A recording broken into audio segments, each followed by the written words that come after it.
देखो, आपने एक मोबाइल चॉइस किया जिसके पीछे 4 कैमरे लगे हुए हैं। 4 कैमरा लगाने के लिए 4 सेंसर की जरूरत पड़ी, उनको लेंसेज की जरूरत पड़ती है। भले ही उसमें आप 1 या 2 कैमरा का इस्तेमाल करते हो, बाकी जो एक्स्ट्रा और जो कैमरा लगे हुए हैं उसके लिए कंपनी को खर्च करना पड़ता है अलग से।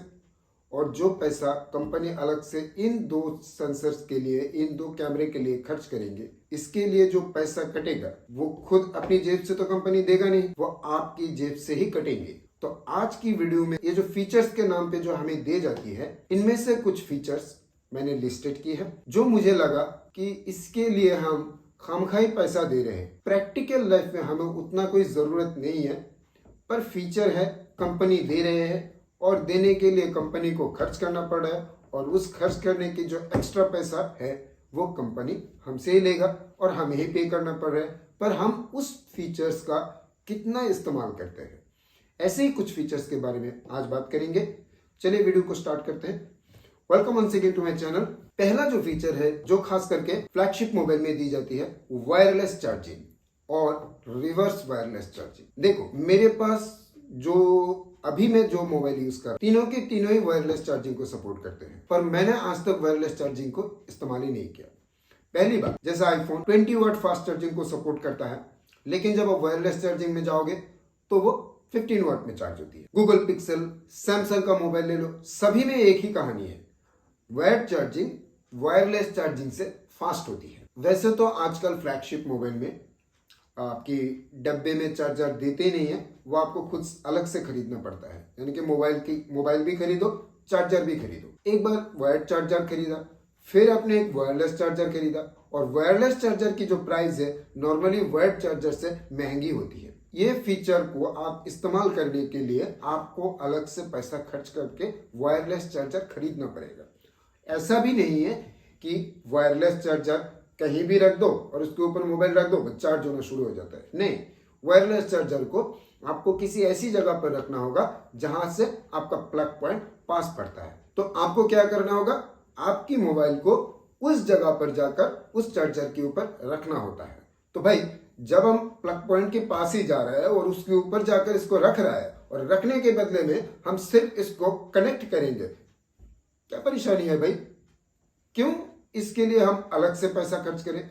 ऊपर से वायरलेस चार्जिंग में हीटिंग इश्यू आती है, और हीट बैटरी का सबसे बड़ा दुश्मन होती है। एक तो आपको स्लो चार्ज मिलेगा, ऊपर से आपको चार्जर का पैसा खर्च करो अलग से, और उसके साथ आपको स्लो चार्जिंग में मिलेगा। हाँ, कुछ लोगों के लिए ये इंपॉर्टेंट है, जो बहुत ज़्यादा हाई प्रोफाइल होते हैं, वो बहुत ज़्यादा बिजी रहते हैं, उनके पास टाइम नहीं होते चार्ज करने के लिए, तो वो उनकी ऑफिस में डेस्क में वायरलेस चार्जर पहले से लगा रहता है, वो अपनी काम करते हैं तो डेस्क पे रख देता है, चार्ज हो जाता है। लेकिन इसका परसेंटेज कितना है? बहुत कम है। तो प्रैक्टिकल लाइफ में देखा जाए तो ये वायरलेस चार्जिंग उतनी काम की चीजें है नहीं। ये एक फीचर एक्स्ट्रा आपको दी जाती है, और आप इसका इस्तेमाल करो या ना करो, लेकिन वायरलेस चार्जिंग के लिए कंपनी को जो इसके लिए अलग से इन्वेस्टमेंट करना पड़ा, वो पैसा भी आपकी जेब से ही कटेंगे। दूसरा है रिवर्स वायरलेस चार्जिंग, वो तो और भी बेकार चीज है। देखो, नॉर्मली फ्लैगशिप मोबाइल में दी जाती है, आईफोन में देती नहीं है, सैमसंग की फ्लैगशिप मोबाइल में, वन प्लस की फ्लैगशिप मोबाइल में दी जाती है। लेकिन फ्लैगशिप मोबाइल पतला बनाने के लिए उसमें बैटरी कितनी होती है? मैक्सिमम 5000 mAh बैटरी, इससे ज्यादा नहीं होती है। और फ्लैगशिप मोबाइल में खासियत क्या होती है? उसमें बहुत सारी फीचर्स के साथ साथ उसका डिस्प्ले बहुत अच्छा होता है, प्रोसेसर बहुत अच्छा होता है, फास्ट होता है, रिफ्रेश रेट हाई होता है। इतने सारे चीजों को चलाने के लिए जो एंड्रॉयड की जो पावर ऑप्टिमाइजेशन है, वो ऐसा है कि वो खुद अपने आप को एक दिन नहीं चला पाते हैं। रिवर्स वायरलेस चार्जिंग में आपको एक ऑप्शन भी दिया रहता है कि आपकी डिवाइस में अगर 30% से कम चार्ज हो तो आप रिवर्स वायरलेस चार्जिंग नहीं, यानी कि चार्ज शेयर नहीं कर सकते हो। क्या ही फायदा रह गया भाई? जब ये खुद ही नहीं चल पाता है, वो दूसरों को क्या देगा? एक दूसरा बात, वायरलेस चार्जिंग से रिवर्स वायरलेस चार्जिंग और भी स्लो होती है, 5 वॉट से ऊपर होती ही नहीं उसकी स्पीड। तो रिवर्स वायरलेस चार्जिंग एक तरह से देखा जाए पूरी तरह से गिमिक है। कुछ लोग कहते हैं कि है नहीं, बड्स वगैरह है, हम उसको उसके ऊपर रख देते हैं तो चार्ज हो जाता है। भाई, बड्स जो आजकल निकलते हैं ना, उनमें आप चेक करके देखो, एक बार चार्ज करोगे तो पूरे बड्स और केस को लेकर 24-25 घंटे का बैटरी बैकअप दे देता है। वो खुद इतना स्टेबल हो जाता है। और चार्ज भी करोगे, एक तो आपकी मेन बैटरी चला जाएगा, और बार बार आप इस तरह से वायरलेस चार्जिंग करते रहोगे तो आपकी बैटरी भी बहुत ज्यादा डैमेज हो जाएगी। तो ये वायरलेस चार्जिंग के साथ साथ ये जो रिवर्स वायरलेस चार्जिंग है, मुझे ये पूरी तरह से गिमिक टाइप का ही लगता है। कितने परसेंट होंगे जो रिवर्स वायरलेस चार्जिंग का इस्तेमाल करते हैं? वैसे अगर आपकी डिवाइस में वायरलेस चार्जिंग या रिवर्स वायरलेस चार्जिंग किसी का भी सपोर्ट है और आप वायरलेस चार्जर यूज करते हो या नहीं, ये आप कमेंट पे बता सकते हो। फिर आ जाते हैं कैमरा में। कैमरा में एक प्रो मोड दिया रहता है। आजकल किसी भी मोबाइल उठा लो, किसी भी रेंज में उठा लो, बजट मोबाइल में, मिड रेंज मोबाइल में, फ्लैगशिप मोबाइल में, किसी भी मोबाइल में उठा लो, पिक्सल को, आईफोन को छोड़ के, वहां पर आपको एक प्रो वीडियो और प्रो फोटो मोड आपको दिया जाता है। प्रो फोटो मोड में क्या होता है, आपको आईएसओ और फोकसिंग, एक्सपोजर वेलो, ये सारे फिक्स करके आप एक बेहतरीन फोटो ले सकते। अब बताओ कितने लोग हैं जिनको ये आईएसओ, एक्सपोजर वेल्यू के नॉलेज है? वो प्रोफेशनल कैमरामैन जो है वो थोड़ी मोबाइल से फोटोग्राफी करेगा, वो तो डीएसएलआर से करेगा। वो मोबाइल से ऑटो फोकसिंग सेट करके क्यों करेगा? वो डीएसएलआर में लेंस लगा के अलग से करेगा। वो जिस तरह से उनको करना होता है वो उसी तरह से करेगा। ऊपर से आप हाथ से पकड़कर मोबाइल को फोकसिंग सेट करोगे, आईएसओ सेट करोगे, शटर स्पीड सेट करोगे, तो जो वो वाइब्रेट होगा, हिलेगा, तो वो सेट थोड़ी हो पाएगा। इसके लिए आपको ट्राइपॉड या किसी स्टैंड की जरूरत पड़ेगा। यानी कि इस प्रो मोड को आप यूज करने के लिए आपको अलग से स्टैंड खरीदना पड़ेगा।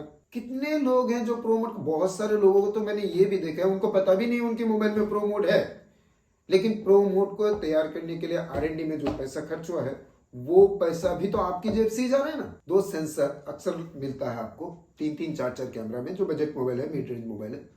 Macro sensor, depth sensor. देखो, डेप्थ सेंसर की जरूरत नहीं है, इसका प्रूफ गूगल पिक्सल 4 में कर दिया था।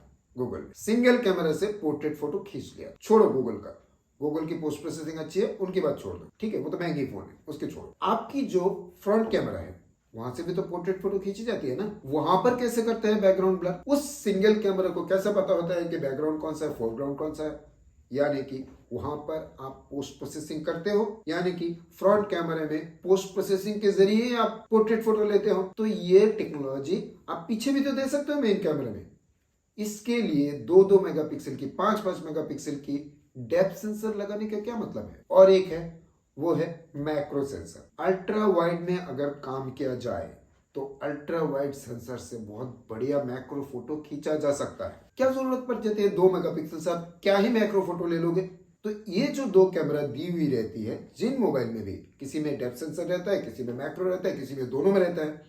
तो ये जो कंपनी एक्स्ट्रा लगाती है ना नंबर बढ़ाने के लिए, कंपनी को भी पता है इसका कोई इस्तेमाल नहीं होने वाला है, पर नंबर बढ़ाने के लिए ये दी जाती है, आपको दिखाने के लिए कि भाई देखो तुम्हारी मोबाइल में 4-4 कैमरा लगे हुए, तुम्हारी मोबाइल में 3-3 कैमरा लगे, भले उसमें से 1 या 2 कैमरा आप इस्तेमाल कर रहे हो। वो पैसा भी आपकी जेब से ही कटता है। उसके बाद कैमरा की बात कर रहे हैं तो कैमरा में और एक फीचर आजकल फ्लैगशिप मोबाइल में दी जाती है, वो 8K रिकॉर्डिंग। ये 8K रिकॉर्डिंग का फीचर एडवर्टाइजमेंट में हाईलाइट करके दिखाया जाता है कि आपकी डिवाइस 8K रिकॉर्डिंग 24 FPS में कर सकता है, 30 FPS में 8K रिकॉर्ड कर सकते हैं। इतनी सी छोटी सी एक डिवाइस है, मोबाइल की डिस्प्ले जो होती है इतना छोटा सा होता है, उसमें 1080p और 4K में जो डिफरेंस है नॉर्मल आंखों से पता लगाना मुश्किल हो जाता है। 4K और 8K में डिफरेंस कैसे निकालोगे आप? खाली आंखों से क्या देखोगे इतना छोटे से डिस्प्ले में? 8K के लिए आपको बड़ी डिस्प्ले चाहिए, और जो आपका डिवाइस है मोबाइल, उसमें आप 8K वीडियो देखोगे कहाँ? रिकॉर्डिंग तो कर लोगे 8K वीडियो, लेकिन देखोगे कहाँ? 8K डिस्प्ले कहाँ है आपके पास? घर पे आपकी टीवी होती है वो 4K तक ही होती है। अगर आप रिकॉर्ड करके टीवी में देखना चाहते हो तो भी आप 4K में ही देख पाओगे। 8K टीवी कितनी कॉस्टली आती है, यानी कि 8K में आप रिकॉर्ड करोगे तो उसको देखने के लिए वो महंगी वाली टीवी आपको खरीदनी पड़ेगी। 8K रिकॉर्डिंग जो है एक तरह से पूरी तरह से गिमिक ही होता है। ऊपर से आप 8K में रिकॉर्डिंग करोगे, वो गर्म हो जाता है बहुत जल्दी डिवाइस। तो ये जो 8K रिकॉर्डिंग का फीचर दे रखे है ना, वो दिखाने के लिए है। इतनी छोटी सी डिस्प्ले में 4K और 8K में जो डिफरेंसेस है वो आप इतनी आसानी से पता नहीं लगा पाओगे। 120 हर्ट्ज रिफ्रेश रेट के बाद मोटोरोला ने निकाला 144 hertz refresh rate, 165 hertz refresh rate. वो बात 8K की तरह ही हो जाती है। देखो 60 हर्ट्ज का डिस्प्ले यूज कर रहे हो, उससे आपने 90 हर्ट्ज में अपग्रेड किया, आपको डिफरेंस पता चल जाएगा। 90 हर्ट्ज का अगर डिस्प्ले यूज कर रहे हो, वहां से आपने अगर 120 हर्ट्ज रिफ्रेश रेट में अपग्रेड किया, वहां जो डिफरेंस आपको है ना वो बहुत कम पता चलेगा। अब बताओ 120 हर्ट्ज से 144 हर्ट्ज की जो डिफरेंसेस है वो आपकी नॉर्मल आंखें कितना पकड़ पाएंगे? आपको 120 हर्ट्ज जैसा ही लगेगा, वो डिफरेंस आपको ज्यादा नजर नहीं आएगा। और 165 का तो छोड़ ही दो, बड़ी डिस्प्ले होती तो बात अलग होती। तो वहां पर आपको ये 165 hertz refresh rate, 144 hertz refresh rate की जो डिफरेंसेस है वो आपको पता चलता। आपको दिया जाता है 6.7 इंच, 6.8 इंच, 6.5 इंच का एक डिस्प्ले। फिर आता है सुपर फास्ट चार्जिंग। देखो एक रेंज तक सुपर फास्ट चार्जिंग सही है, लेकिन आप देखो रियलमी का एक फोन आ रहा है जिसमें 240 वाट की फास्ट चार्जिंग है। एक रेंज तक इसको एक्सेप्ट किया जा सकता है, 65 वाट नहीं तो 80 वाट, मैक्सिमम 100 वाट, चलो 125 वाट तक मान लिया। ज्यादा फास्ट चार्जिंग देने से बैटरी में असर तो पड़ता है, ये अलग टॉपिक है, इसके बारे में हम इस वीडियो में बात नहीं करें। 140 वाट की दे रहे हो, 160 वाट की दे रहे हो, 240 वाट की दे रहे हो, आप फर्क देखो। चार्जिंग की जो टाइम है ना उनमें डिफरेंस रहेगा 2 मिनट 4 मिनट। यानी कि अगर 125 वाट की चार्जर है, सपोज मैं एग्जांपल कह रहा हूं कि अगर 125 वाट की चार्जर है और उससे अगर आपका डिवाइस पूरा चार्ज होने में आधा घंटा लगता है, 30 मिनट लगता है, तो अगर 160 वाट 30 मिनट की जगह 28 मिनट या 25 मिनट लगेंगे, यानी कि 2-4 मिनट की डिफरेंस आ जाती है। मुश्किल से 10 मिनट का डिफरेंस है, क्या ही हो जाएगा 10 मिनट में। इतना कौन सा इंडिया में बिजी रहते हैं लोग जो 10 मिनट के लिए उनको अलग से पैसा खर्च करके फास्ट चार्जर लेना होगा, कोई मतलब ही नहीं बनता है।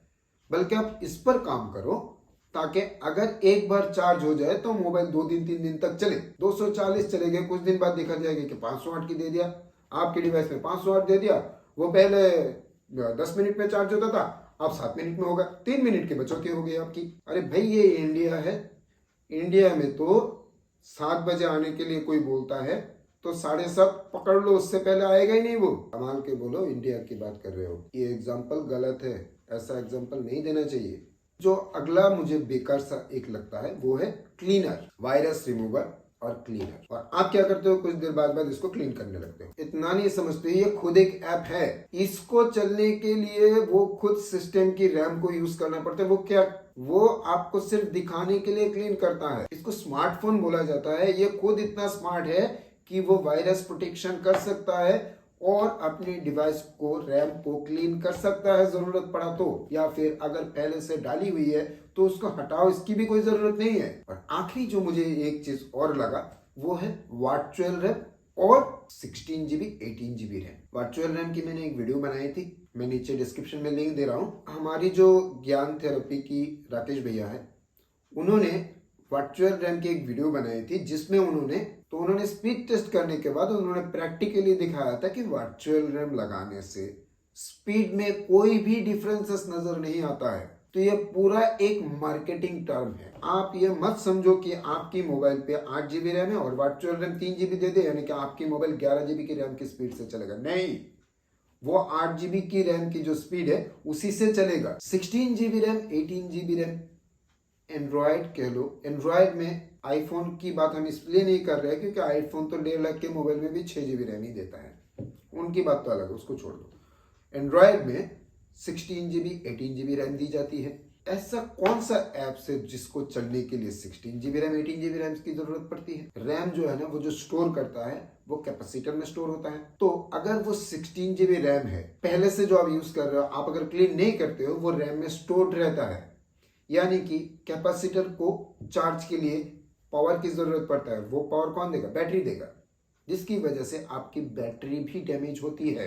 तो ये 16 GB रैम 18 GB रैम इसका कोई जरूरत पड़ता ही नहीं है। 8 GB सफिशियंट है, ज्यादा से ज्यादा 12 GB मान लो, मुझे नहीं लगता इसकी ज्यादा जरूरत है। तो ये सारे कुछ पॉइंट थे जो मुझे लगा था कि ये जो फीचर्स के नाम पे हमें दे जा रही है वो एक्चुअली में हमारी प्रैक्टिकल लाइफ में ज्यादा किसी काम की नहीं है, पर फीचर के नाम पे हमें दे रहे हैं और देने के लिए उनको जो खर्चा करना पड़ रहा है वो खर्चा हमारे जेब से ही जा रहा है। तो अगर आपको लगता है पॉइंट्स मैंने बताया है, इसके अलावा भी कोई और भी पॉइंट है जो आपको लगता है कि ये यूजलेस है तो आप नीचे कमेंट करके बता सकते हो। और अगर वीडियो अच्छा लगे तो लाइक करना, चैनल को सब्सक्राइब करना। लाइक करते हो, सब्सक्राइब करते हो तो मोटिवेशन मिलती है। Thank you for watching the video. नमस्कार।